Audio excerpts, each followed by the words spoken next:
Awit bilang 6.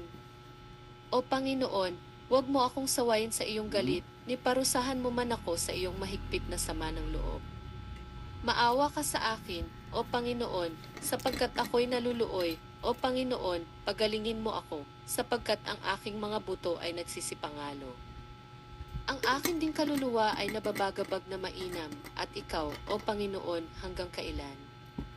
Bumalik ka, O Panginoon, palayain mo ang aking kaluluwa, iligtas mo ako alang-alang sa iyong kagandahang loob. Sapagkat sa kamatayan ay walang alaala sa iyo, sa libingan ay sinong magpapasalamat sa iyo. Ako'y pagal ng aking pagdaing, gabi-gabi ay aking pinalalangoy ang aking higaan, aking dinidilig ang aking hiligan ng aking mga luha.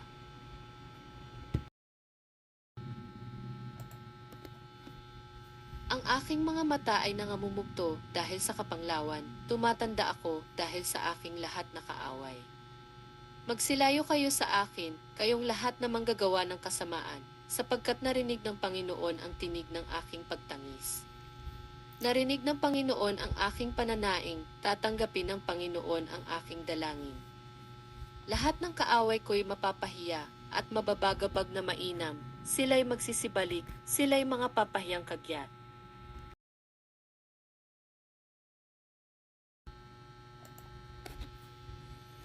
Awit bilang 7. O Panginoon kong Diyos, sa iyo nanganganlong ako. Iligtas mo ako sa lahat na nagsisihabol sa akin at palayain mo ako.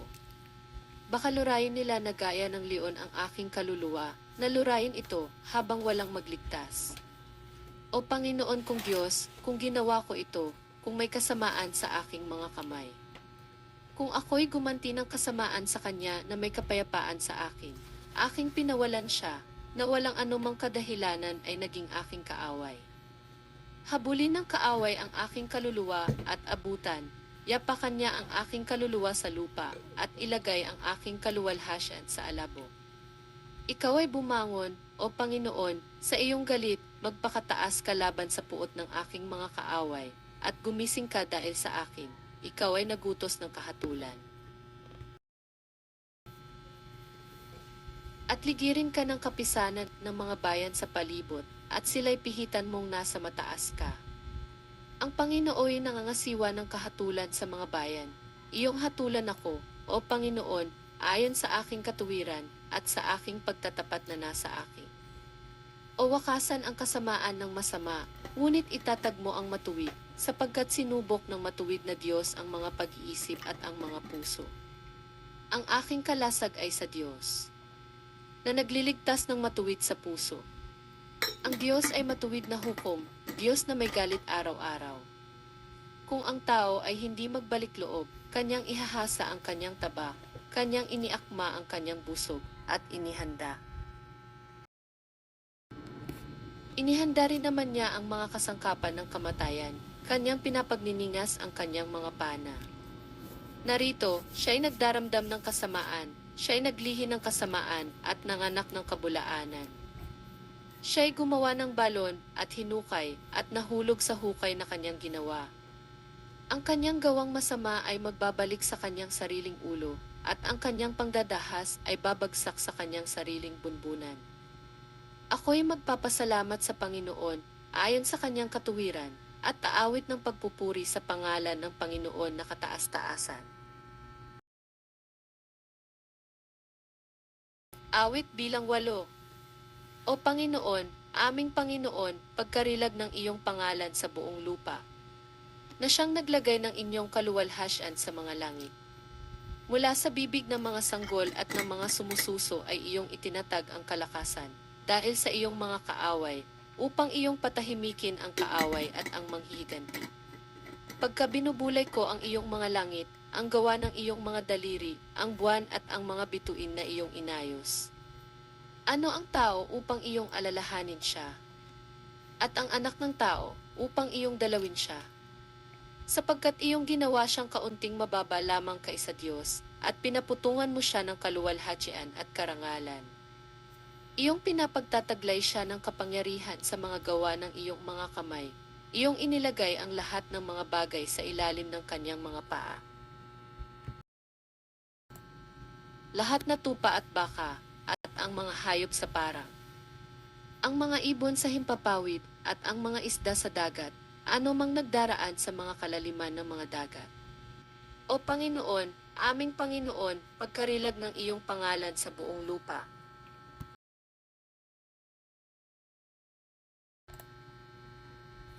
Awit bilang siyam. Ako'y magpapasalamat sa Panginoon ng aking buong puso. Aking ipakikilala ang lahat na iyong kagilagilalas na mga gawa. Ako'y magpapakasaya at magpapakagalak sa iyo. Ako'y aawit ng pagpuri sa iyong pangalan, o ikaw na kataas-taasan. Pagka ang aking mga kaaway ay magsisibalik, sila'y matitisod at malilipol sa iyong harapan. Sapagkat iyong inalalayan ang aking matuwid at ang aking usap, ikaw ay naupo sa luklukan na humahatol na may katuwiran. Iyong sinaway ang mga bansa, iyong nilipol ang masama, iyong pinawi ang kanilang pangalan magpakailanman. Ang kaaway ay dumating sa wakas, sila ilipol magpakailanman, at ang mga syudad na iyong dinaig, ang tanging alaala sa kanila ay napawi. Ngunit ang Panginoon ay naupong hari magpakailanman, inihanda niya ang kanyang luklukan para sa kahatulan. At hahatulan niya sa katuwiran ang sanglibutan, siya ay mangangasiwa ng karampatang kahatulan sa mga tao.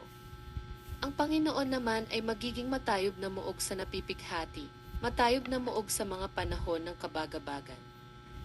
At silang nakakaalam ng iyong pangalan ay maglalagak ng kanilang tiwala sa iyo, sapagkat ikaw, Panginoon, ay hindi mo pinabayaan sila na nagsisihanap sa iyo. Magsiawit kayo ng mga pagpuri sa Panginoon na nagsisitahan sa Sion, ipahayag ninyo sa gitna ng bayan ang kanyang mga gawa. Sapagkat siyang nagsisiyasat ng dugo ay umaalaala sa kanila, hindi niya kinalilimutan ang daing ng dukha.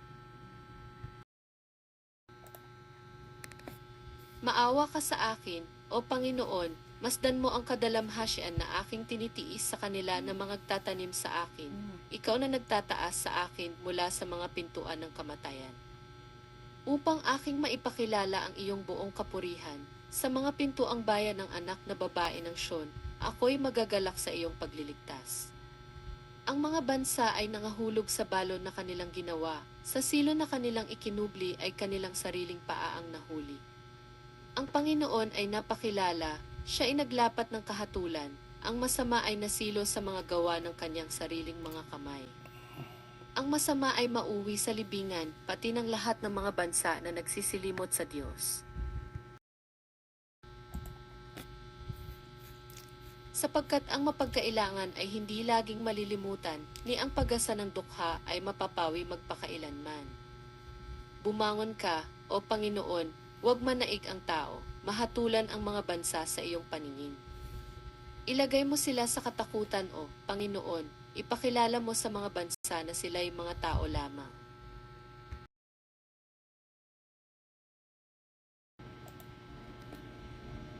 Awit bilang 10. Bakit ka tumatayong malayo, O Panginoon? Bakit ka nagtatago sa mga panahon ng kabagabagan? Sa kapalaluan ng masama ang dukha ay hinahabol na mainam, mahuli nawa sila sa mga lalang na kanilang inakala. Sapagkat ang masama ay nagmamalaki sa nais ng kanyang puso, at ang mapagimbot ay nagtatakwil, nagwawalang kabuluhan sa Panginoon. Ang masama sa kapalaluan ng kanyang mukha ay nagsasabi hindi niya sisiyasatin. Lahat niyang pag-iisip ay walang Diyos. Ang kanyang mga lakad ay panatag sa lahat ng panahon. Ang iyong mga kahatulan ay malayong totoo sa kanyang paningin. Tungkol sa lahat niyang mga kaaway, tinutuyan niya sila. Sinasabi niya sa kanyang puso, hindi ako makikilos, sa lahat ng salitsaling lahi ay hindi ako malalagay sa karalitaan. Ang kanyang bibig ay puno ng panunugayaw at pagdaraya at pang-aapi. Sa ilalim ng kanyang dila ay kalikuan at kasamaan. Siya ay naupo sa mga pinakasulok na dako ng mga nayon. Sa mga kubling dako ay pinapatay niya ang walang sala.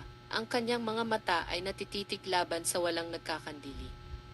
Siya ay bumabakay sa kubli na parang leon sa kanyang lungga. Siya ay nag-aabang upang hulihin ang dukha. Hinuhuli niya ang dukha pagka kanyang dinadala siya sa silo niya. Siya ay naninibasib, Siya ay nagpapakaliit at ang mga walang nagkakandili ay nangahuhulog sa kanyang mga malakas. Sinasabi niya sa kanyang puso, ang Diyos ay nakalimot, kanyang ikinukubli ang kanyang mukha, hindi na niya makikita kailanman. Bumangon ka, o Panginoon, o Diyos, itaas mo ang iyong kamay, huwag mong kalimutan ang dukha. Bakit sinusumpa ng masama ang Diyos at nagsasabi sa kanyang puso, hindi mo sisiyasatin? Iyong nakita, sapagkat iyong minamasdan ang pahirap at pangduduwahagi upang mapasa iyong kamay. Ang walang nagkakandili ay napakukupkop sa iyo. Ikaw ay naging tagakandili sa ulila. Baliin mo ang bisig ng masama at tungkol sa masamang tao. Pag-usigin mo ang kanyang kasamaan hanggang sa wala ka ng masumpungan.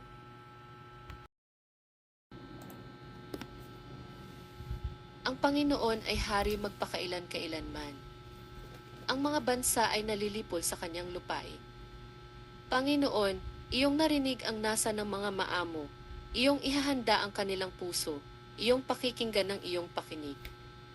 Upang hatulan ang ulila at ang napipighati, upang huwag nang makapangilabot ang tao na tagalupa.